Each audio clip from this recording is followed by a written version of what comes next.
நிறைய இப்போது முறைகேடுகள்லாம் சொல்லிகிட்டு இருந்தாங்க. நிறைய பேர் மேலே வழக்கெல்லாம் போட்டிருந்தாங்க.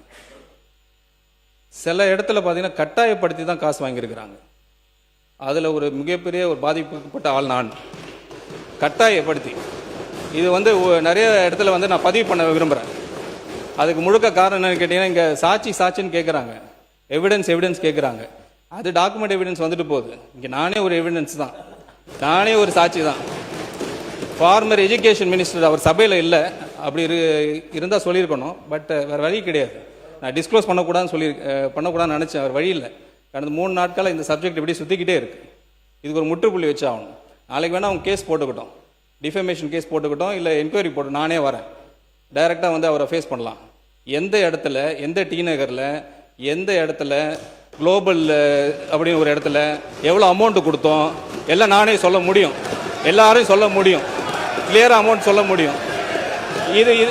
இதுதான் சாட்சி. நான் சொல்லக்கூடாதுன்னு நினச்சிக்கிட்டு இருந்தேன் சார், நான் சொல்லக்கூடாதுன்னு நினச்சிக்கிட்டு இருந்தேன். வேறு வழியே கிடையாது. ஒரு கட்டத்துக்கு அப்புறம் மைனாரிட்டி இன்ஸ்டிடியூஷனுக்கு எவ்வளோ அமௌண்ட் வாங்கினீங்க, இது எல்லாம் நானும் சொல்ல முடியும்.